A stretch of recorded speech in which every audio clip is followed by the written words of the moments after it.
गजानन तो अब भी कैलाश में, फिर वे उधर प्रतिस्पर्धा में भाग लेते कैसे दृष्टिगोचर हो रहे हैं? प्रभु, ये कैसे संभव है? बिल्कुल संभव है नारद। एक संतान के लिए उसके माता पिता ही सबसे प्रिय होते हैं, जो उसके जीवन का केंद्र बनकर उसके जीवन में महत्वपूर्ण स्थान रखते हैं। अतः गजानन अपने माता पिता की परिक्रमा करते हुए अपनी बुद्धि का परिचय दे रहे हैं, क्योंकि उनके लिए उनके माता पिता के चरणों में ही त्रिलोक समाता है।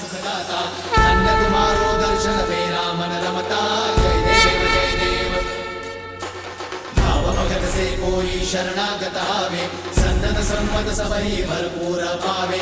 ऐसे तुम महाराज को अति भावे, नंदन गुण गावे। जय देव जय देव, जय जय श्री गणराज विद्या सुखदाता। धन्य तुम्हारो दर्शन मेरा मन रमता। जय देव जय देव।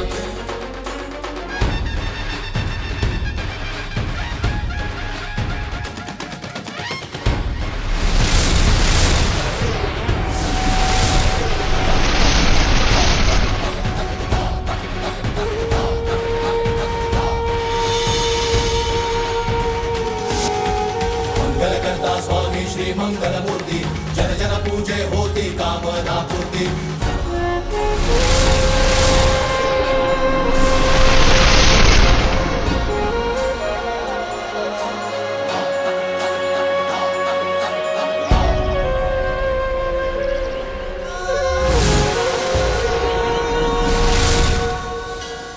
कितना अद्भुत और कितना दिव्य दृश्य है ये। किंतु प्रभु, ये कैसे संभव है कि गजानन यहाँ पे माता पिता की परिक्रमा कर रहे हैं, तत्पश्चात भी वे वहां अन्य देवताओं के साथ स्पर्धा में सहभागी हो रहे हैं? कैसे? बिल्कुल संभव है नारद। ये ब्रह्मांड जितना विशाल है उतना ही सूक्ष्म भी है। जहां एक तरफ इस अनंत ब्रह्मांड में एक छोर को ढूंढ पाना कठिन है, वहीं इस ब्रह्मांड में एक छोटे से छोटे कण में संपूर्ण ब्रह्मांड समाता है। माता पिता के चरणों में ही त्रिलोक होता है। अतः गजानन अपने माता पिता की परिक्रमा करते करते त्रिलोक की भी यात्रा कर रहे हैं। यह बिल्कुल उसी प्रकार है जैसे हमारे भक्त भोग हमारी प्रतिमा को लगाते हैं, किंतु उसे ग्रहण हम करते हैं। भविष्य यज्ञ की अग्नि को दिया जाता है, परंतु उसे ग्रहण देवता करते हैं। सत्य वचन।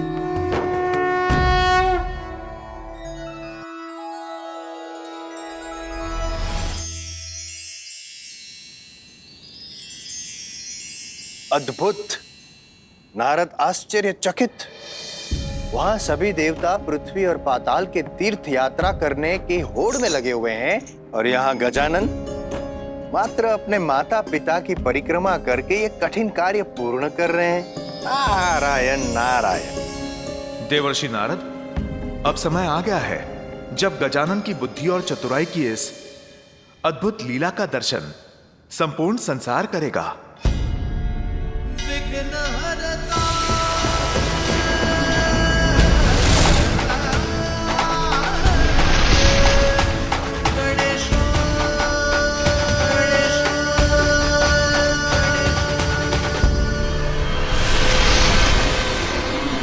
प्रभु, इस लघु द्वार में मैं अपने इस विशाल आकार के साथ कैसे प्रवेश करूंगा? मुझ पर विश्वास रखिए। गजानन पाताल के द्वार तक पहुंच गए हैं। द्वार तक पहुंच तो गए हैं, किंतु क्या देवर्षि? प्रश्न ये है मां सरस्वती, क्या बालक गजानन पाताल में प्रवेश कर पाएंगे?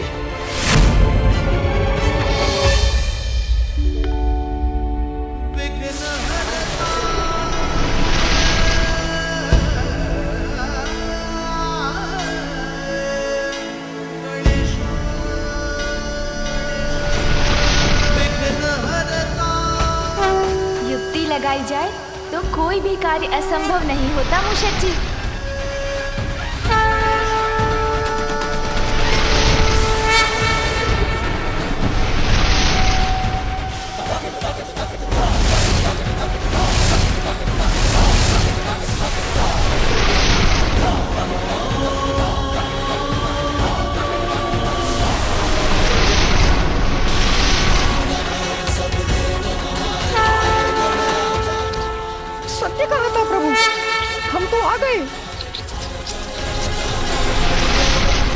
उस द्वार से तो आगे बढ़ने में सफल हो गए हम।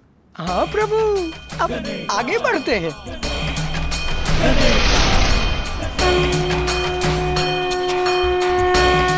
बहुत अच्छे मूषक जी।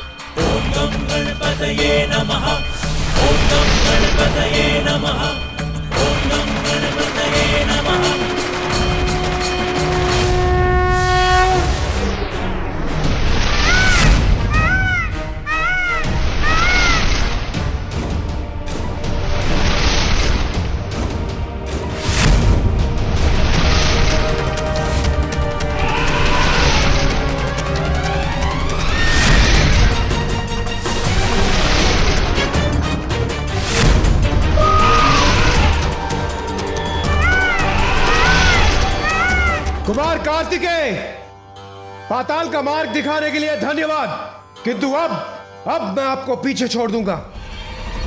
रावत, पूरे वेग के साथ आगे बढ़ो।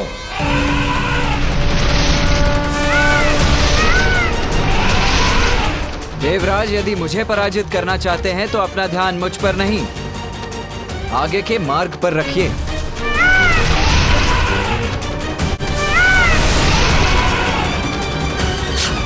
रावत!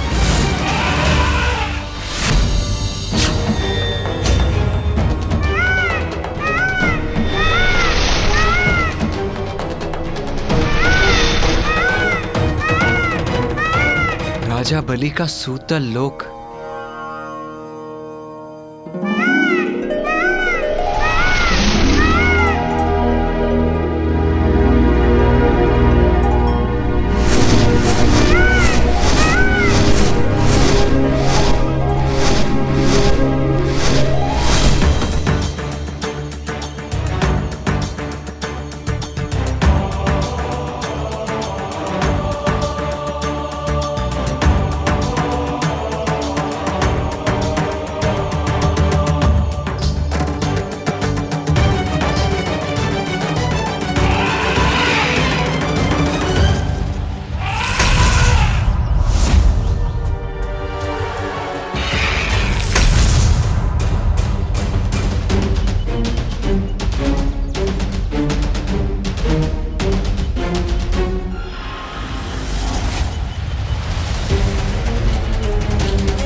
हम यहाँ राजा बलि से भेंट करने आए हैं, आगे बढ़ने दे हमें। कोई नहीं जाएगा आगे।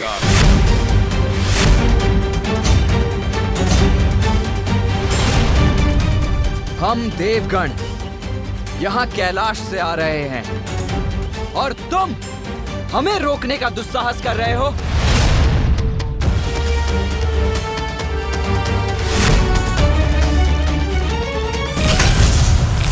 कार्तिकेय,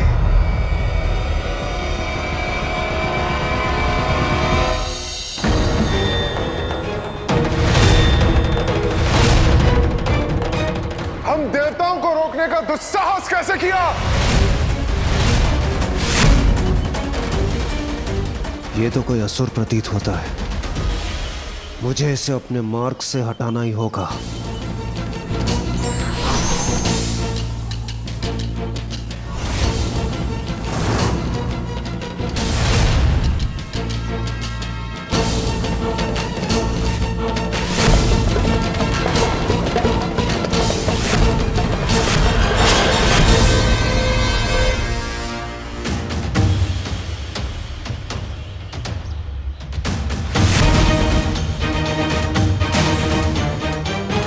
कैसी मायावी शक्ति का स्वामी है ये, जिसके कारण मैं अपना वार भी नहीं कर पा रहा हूँ।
ये गजानन इतनी शीघ्र यहां तक कैसे पहुंच गए? ओम गम गणपतये नमः। ओम गम गणपतये नमः। गजानन यहाँ? ये कोई साधारण द्वार रक्षक प्रतीत नहीं होते। चरणों पर महावर और ललाट पर श्री हरि नारायण जैसा तिलक भी है। इनको पहचानने में आप सभी देवगणों से भूल हुई है। भैया, ये आप क्या करने जा रहे थे? आपको ज्ञात है ये कौन है?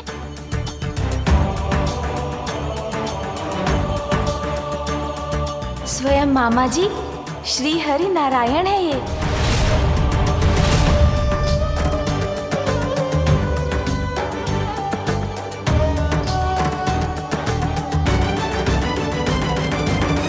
हाँ भैया, आपको स्मरण है ना, एक बार मैं मामा जी से भेंट करने वैकुंठ चला गया था। तभी जब मामा जी ने मुझे स्वादिष्ट फल दिए थे खाने के लिए, तब मामा जी ने मुझे ये कथा सुनाई थी। प्रजा के हित का ध्यान रखने वाले अत्यंत शक्तिशाली असुर राजा वली ने अश्वमेध यज्ञ प्रारंभ किया, जिसके संपन्न होने पर असुरों का देवताओं पर वर्चस्व स्थापित हो जाता। तब देवताओं की रक्षा के लिए श्री हरि नारायण ने एक बालक वामन का रूप धारण कर राजा वली से दान मांगा। राजन, जितनी भूमि मेरे 3 पग में समा जाए, उतनी भूमि दान देने की कृपा कीजिए। अवश्य ब्राह्मण देवता। तब प्रभु के वामन अवतार ने त्रिविक्रम रूप धारण कर अपना आकार इतना बढ़ा लिया कि जहाँ राजा वली खड़े थे, वहाँ से मात्र उनके पाँव दिखाई दे रहे थे, और वामन अवतार के प्रथम पग में ही संपूर्ण पृथ्वी समा गई।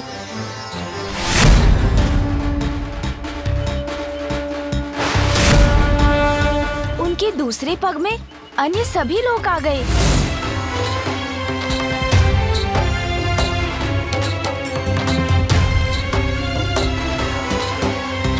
अब मैं क्या करूं?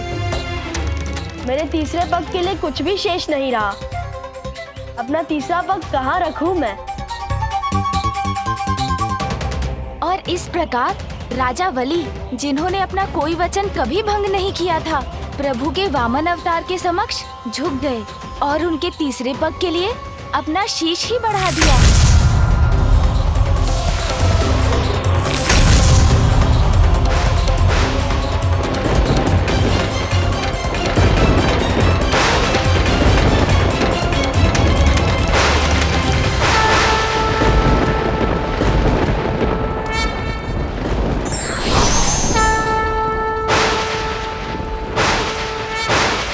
राजा वली, धर्म के प्रति आपकी निष्ठा को देख मैं अत्यंत प्रसन्न हूं। इसलिए आज से मैं आपको पाताल लोक का राज्य सौंपता हूं और ये वचन देता हूं कि मैं सदैव आपके राज्य की रक्षा करूंगा, जिससे कोई भी आप पर आक्रमण कर आपको क्षति नहीं पहुंचा पाएगा।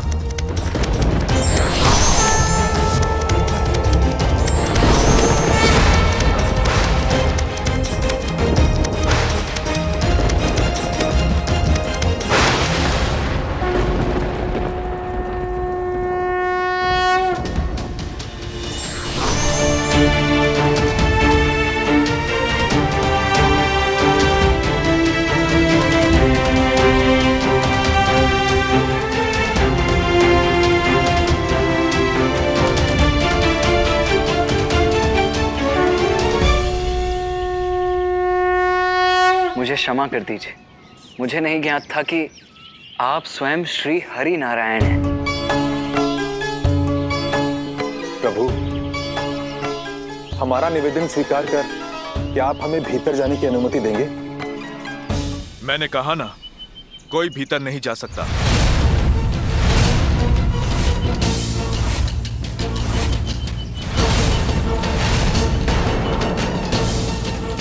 अर्थात समस्या अभी भी वही की वही है। हम भीतर जाएं तो जाए कैसे? देवराज, संसार में सभी कार्य युद्ध और संघर्ष से सिद्ध नहीं होते।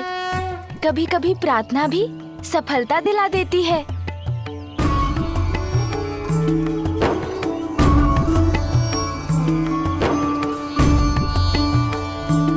हाँ, उचित कहते हैं गजानन। मैं समझ गया।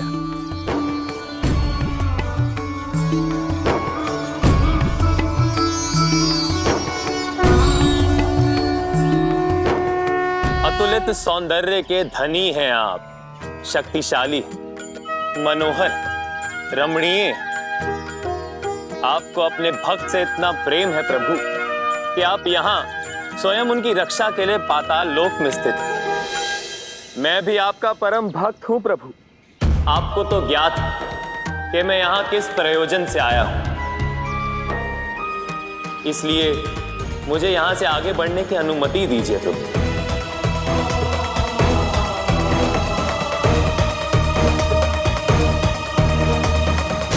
आप आगे नहीं जा सकते।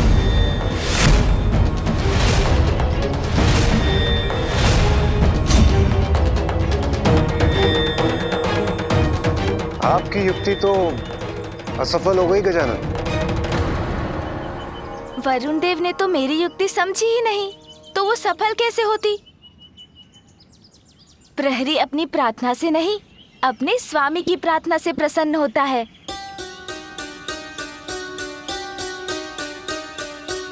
और इस समय श्री हरि नारायण के अंश राजा वली के राज्य की रक्षा कर रहे हैं।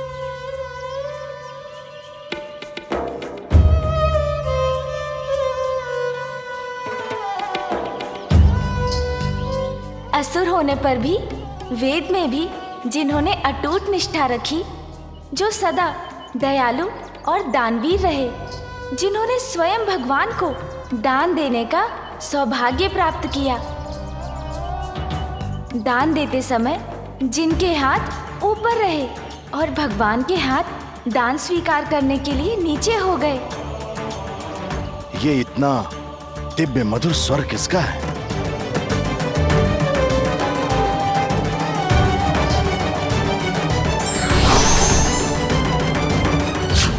तुम्हें आगे जाने की अनुमति है।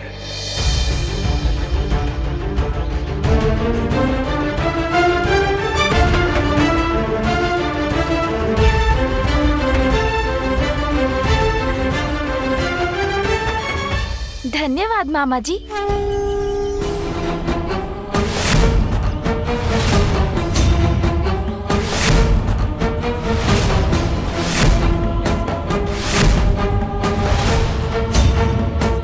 मामा जी, कृपया इन सभी को भी भीतर आने की अनुमति दीजिए।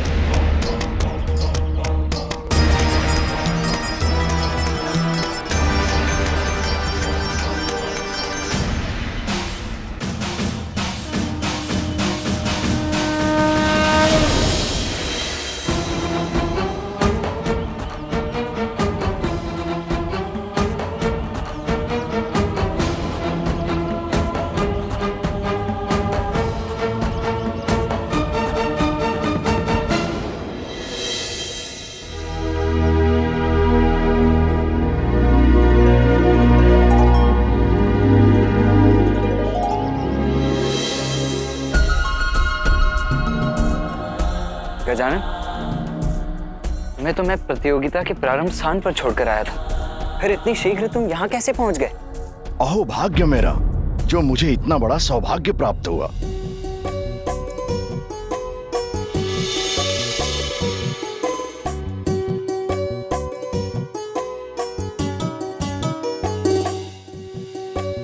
आप सभी देवगणों को राजा बलि का प्रणाम। प्रणाम राजा बलि जी। महादेव और माता पार्वती के पुत्र स्वयं हमारे पास आए हैं। ये तो मेरा परम सौभाग्य है। आपका स्वागत है। प्रणाम देवराज, प्रणाम देवगणों, आप सभी का स्वागत है यहाँ। राजा बलि, आपको तो ज्ञात ही होगा कि हम सब यहाँ एक प्रतियोगिता को पूर्ण करने के उद्देश्य से आए हैं। इसीलिए अभी हमें आपके उपवन के फुहारे से मोतियों की आवश्यकता है। अवश्य, आप सभी यहाँ इतनी दूर से मेरे पास आए, मेरे अतिथि हैं, और ये तो आपका अधिकार है। यदि आप भोजन के लिए भी रुक सकते तो और भी उत्तम होता। भोजन?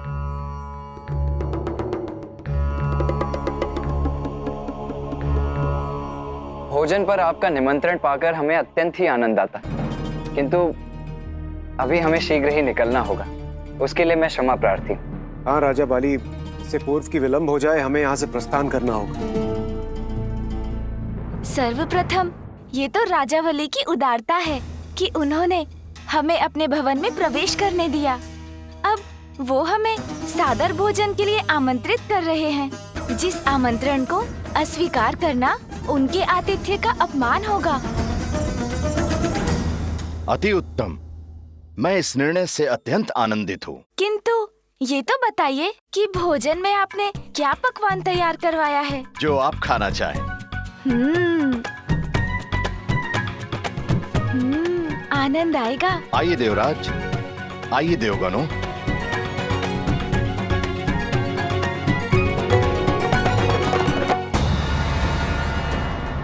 इन सभी को भोजन करने दो, अच्छा अवसर है। मैं धीरे से छिपकर निकल जाऊंगा यहाँ से।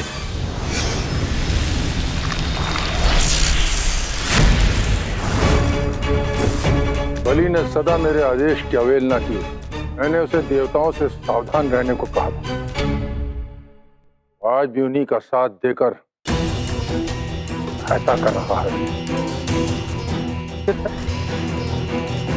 बलि मेरा आदेश नहीं सुनेगा तो क्या, राहु और केतु तो मेरा आदेश अवश्य मानेंगे।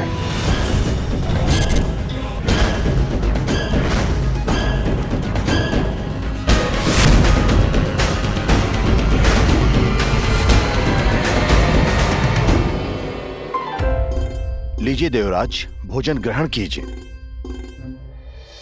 प्रणाम सूर्यदेव, कृपया आप भी भोजन ग्रहण कीजिए।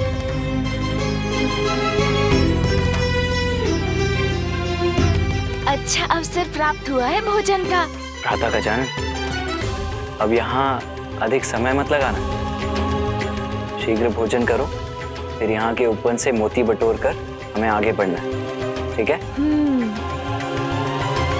गजानन ने तो चमत्कार कर दिया सूर्यदेव, किंतु ये इतनी शीघ्र यहाँ पहुंचे कैसे? ज्ञात नहीं इंद्रदेव, कहीं इनके मूषक के पंख तो नहीं आ गए?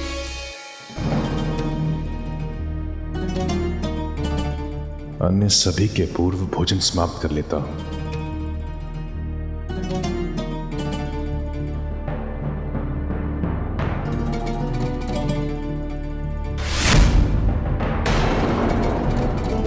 कुमार कार्तिकेय, देवराज इंद्र, सूर्यदेव, अग्निदेव, चंद्रदेव, शनिदेव, कुबेर देव, सभी तो हैं यहां। फिर नदारद कौन है?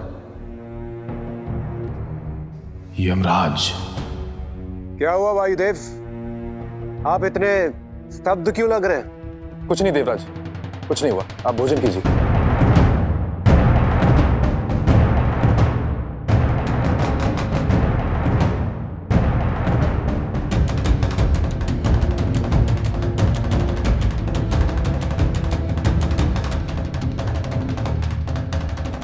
मोदक बहुत स्वादिष्ट है, और लाइए।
एक एक करके सभी देवता यहां से निकल गए।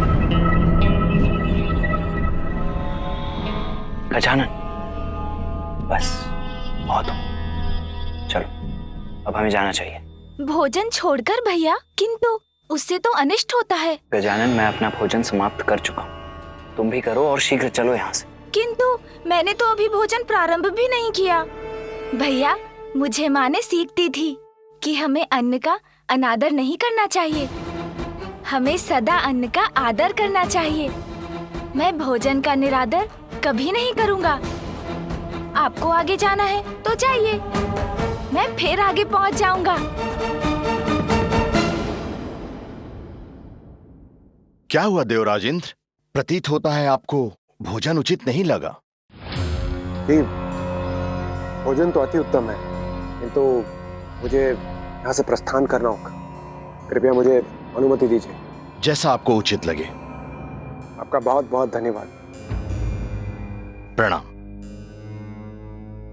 गजानन, ये भोज नहीं प्रतियोगिता है, इसीलिए शीघ्र अपना भोजन समाप्त करना और आगे बढ़ना, ठीक है? हाँ भैया, मैं मन भरकर, मेरा अर्थ है कि शीघ्र खाकर आ जाऊंगा।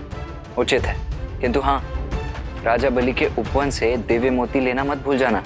हाँ भैया। अब आज्ञा दीजिए। गजानन अपनी बुद्धि और चतुराई से इस प्रतिस्पर्धा में अच्छा प्रदर्शन तो कर रहे हैं, किंतु भोजन के कारण वे कहीं पुनः पीछे न रह जाए। माता, यहाँ रुकने के लिए आपका बहुत बहुत धन्यवाद बालक गजानन। धन्यवाद तो मुझे कहना चाहिए राजा बलि जी, बहुत स्वादिष्ट है ये भोजन।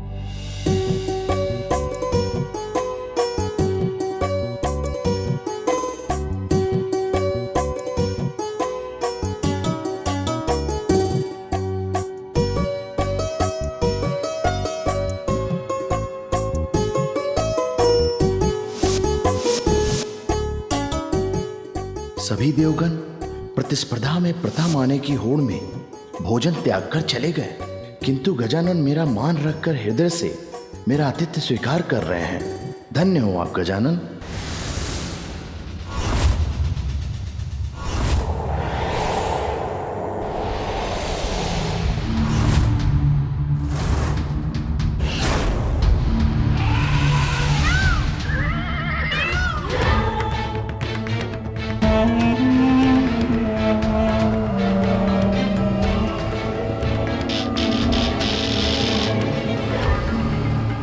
देखो केतु, देवताओं का दंभपूर्ण व्यवहार, प्रतिस्पर्धा कर रहे हैं ये देव। असुर गुरु शुक्राचार्य का कथन सर्वथा उचित है।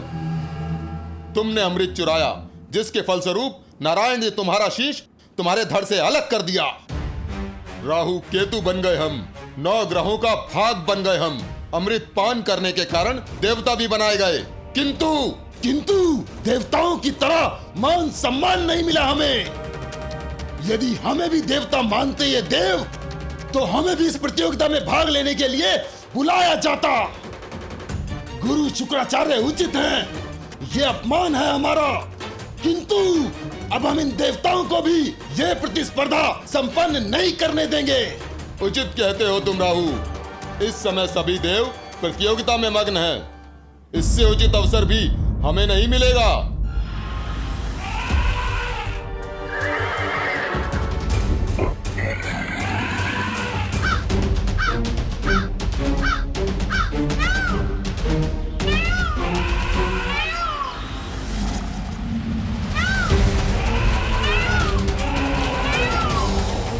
आपके अनुज कहाँ रह गए कुमार कार्तिकेय?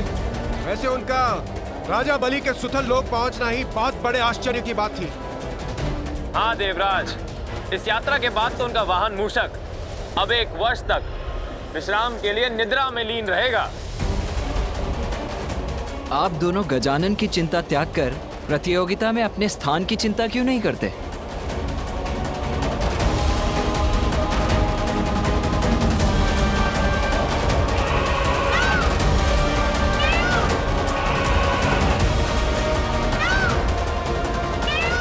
गजानन, राजा बलि के राजभवन तक पहुंचने के अपने श्रम को व्यर्थ मत जाने देना।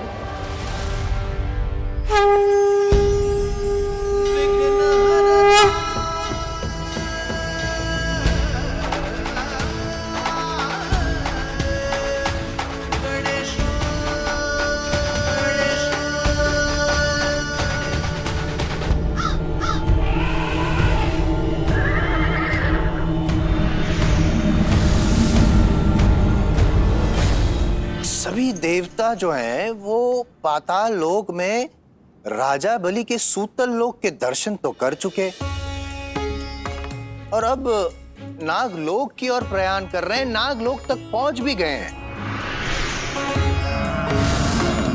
यमराज, देखा आप लोगों ने, यमराज तो नागलोक की यात्रा संपन्न करके आगे प्रयाण कर चुके हैं और अब सूर्यलोक भी पहुंचने वाले हैं, अर्थात यमराज अब प्रतियोगिता में सर्वप्रथम है।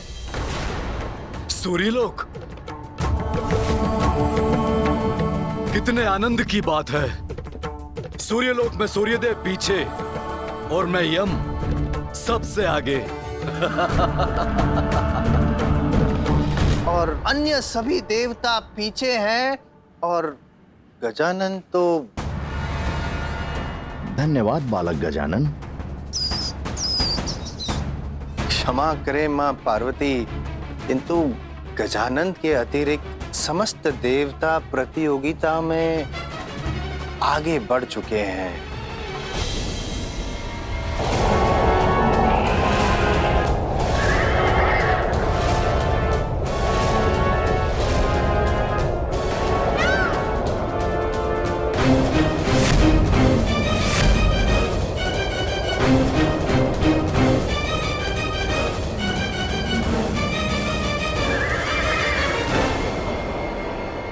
मेरे ही लोक में मुझे पराजित करेंगे ये देवता? अभी दिखाता हूं उन्हें।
मेरे ही लोक में मुझसे स्पर्धा करना चाहते थे सभी देव।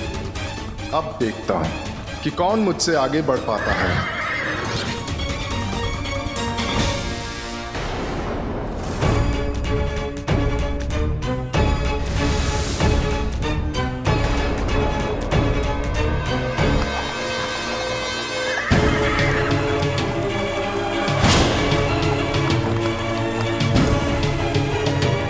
इतने सारे सूर्यलोक, ये कैसे संभव है?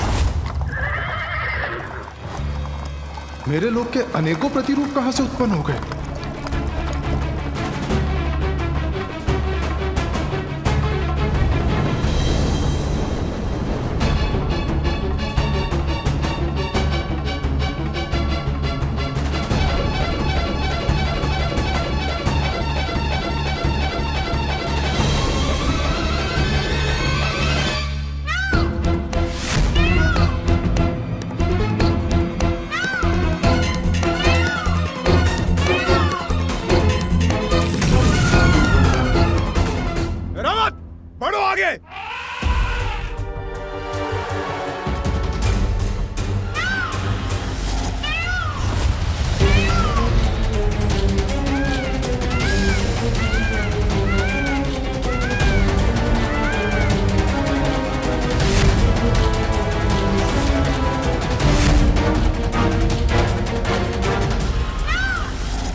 इतने सारे सूर्य लोकों में से हमें कहाँ जाना है? देवगणों, ये तो बड़े आश्चर्य की बात है।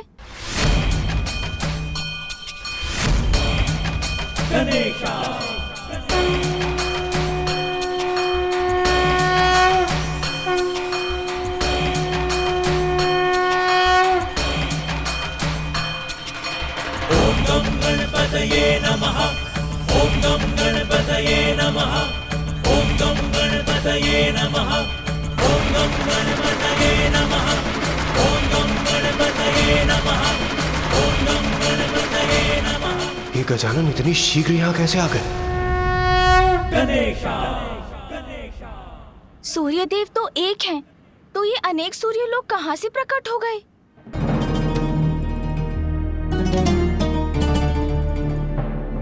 अभी तो ये आरंभ है देवताओं। इस प्रतियोगिता के अंत तक तो तुम्हें छका कर रख दूंगा मैं। बस एक अनुचित पग, एक बार प्रतिरूप लोक में पग बढ़ा दिया तो सदैव के लिए हमारे भ्रम लोक से नहीं निकल पाओगे। यहाँ रुककर समय नष्ट करने का कोई अर्थ नहीं है। रुकिए वायुदेव, शीघ्रता से नहीं, बुद्धिमानी से कार्य लीजिए। अज्ञात मार्ग हमें भटकाते हैं, ना कि उद्देश्य की ओर ले जाते हैं। केतु बहुत चतुर है ये बालक, एक पल में हमारी चाल समझ गया। किंतु अभी भी अवसर हमारे हाथों में ही है। कैसी पहेली है ये? सूर्यदेव, हम आपके लोक में, आप ही बताइए आपका वास्तविक लोक कौन सा है?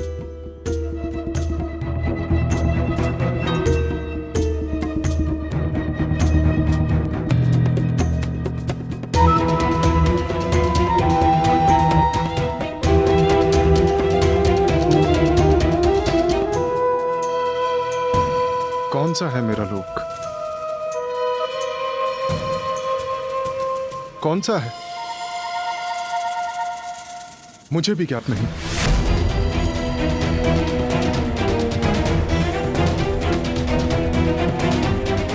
अब देखते हैं ये प्रथम देवता की प्रतियोगिता पूर्ण कैसे करते हैं।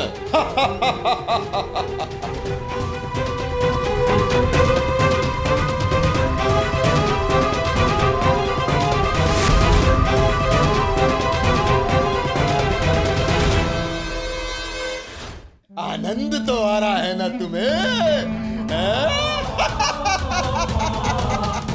देखो केतु।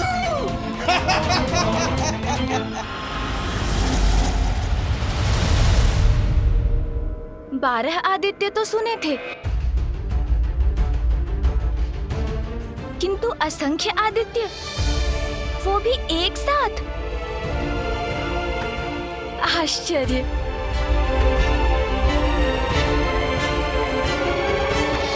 सूर्यदेव, इनमें से आपका वास्तविक लोक कौन सा है? कुमार कार्तिकेय, इन्हें देखकर तो मैं भी भ्रमित हूं। सूर्यदेव, आप छल कर रहे हैं। आप अपने ही लोक में भ्रमित कैसे हो सकते हैं? अवश्य आप इस ब्रह्मजाल से हम देवताओं को भटकाना चाहते हैं। हाँ सूर्यदेव, आप हमें इन मायावी लोकों में फंसाकर स्वयं आगे निकलना चाहते हैं। आपका लोक और आपको ही ज्ञात नहीं सूर्यदेव, असंभव है ये। आपका लोक और आपको ही ज्ञात नहीं पिताश्री, मत करिए प्रयत्न अपने लोक को छुपाने के। स्पष्ट कहिए कौन सा लोक है आपका। अनुचित लाभ मत उठाइए अपने लोक का सूर्यदेव। शीघ्र बताइए कि वास्तविक सूर्य लोक कौन सा है।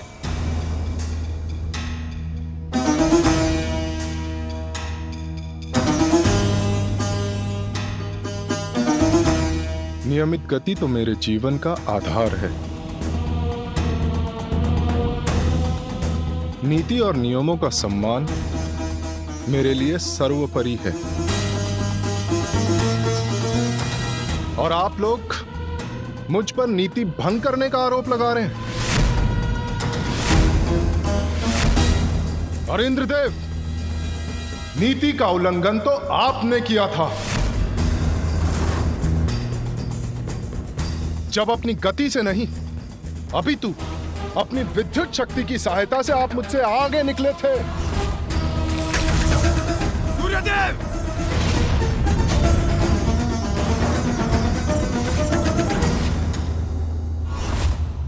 मेरी शक्ति मेरी योग्यता है और उसका उपयोग करना मेरा अधिकार, किंतु आप तो बहुत बड़े मायावी निकले।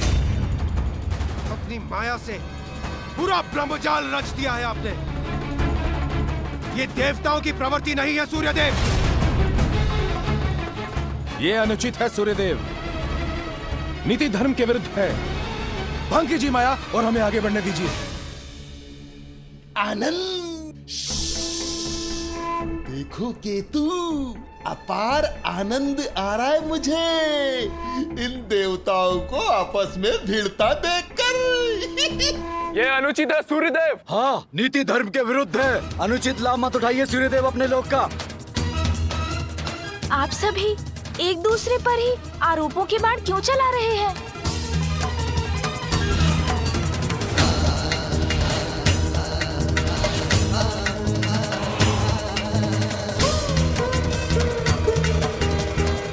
समस्या का हल ढूंढने के स्थान पर ये सभी तो आपस में ही उलझ रहे हैं।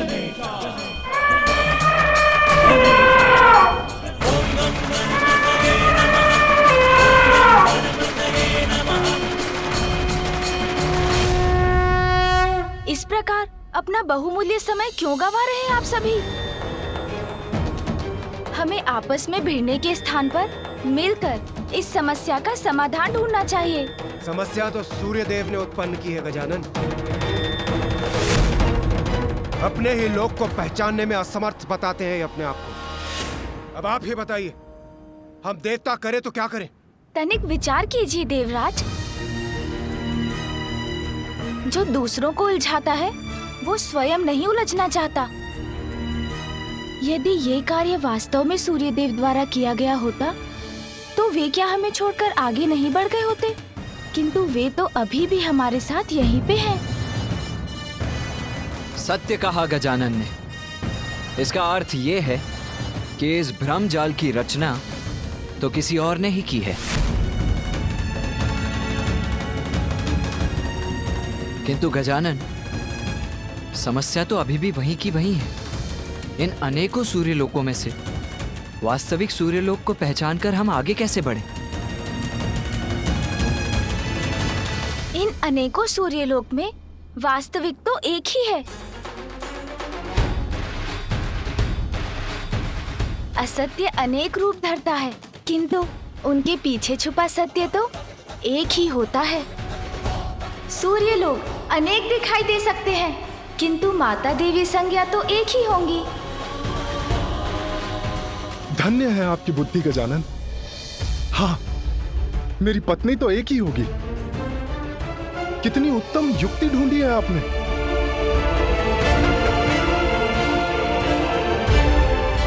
देवी संज्ञा, देवी संज्ञा, कृपया बाहर आइए, हमारी सहायता कीजिए।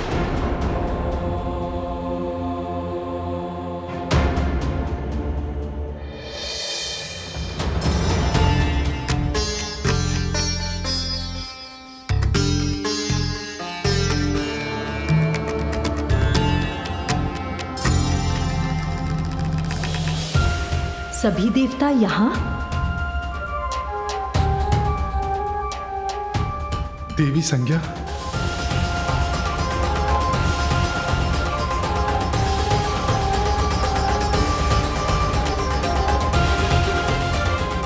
और ये क्या? स्वामी के अनेकों लोक? इसका अर्थ है यही वास्तविक सूर्यलोक है। बड़ा चतुर समझता है ने बालक अपने आप को। अब दिखाता हूं इसे। केतु, ये अवसर हाथ से नहीं जाना चाहिए।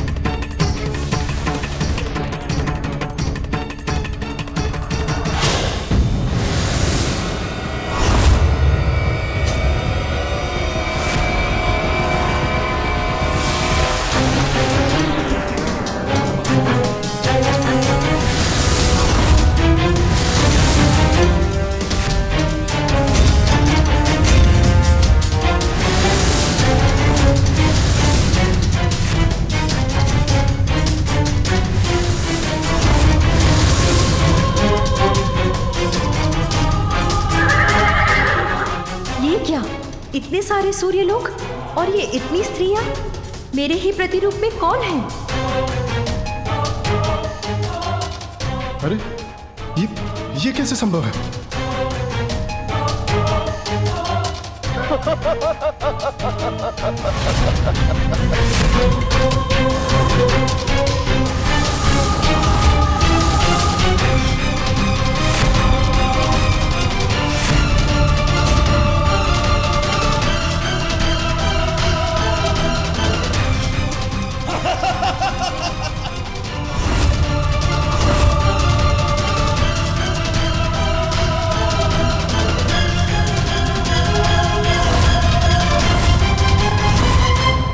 भ्रमित मत होइए सूर्यदेव।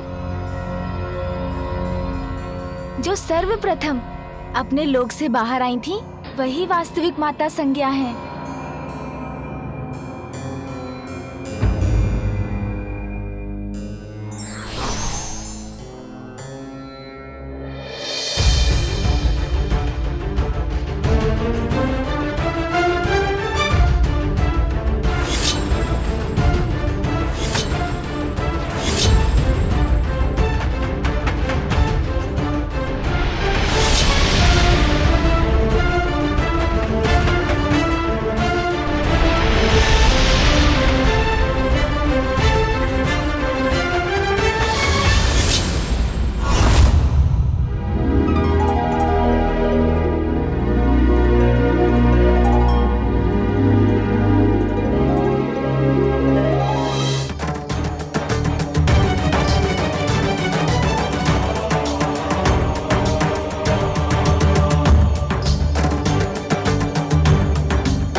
विकट से विकट परिस्थिति में भी यदि बुद्धि का प्रयोग किया जाए तो परिस्थिति सामान्य हो सकती है।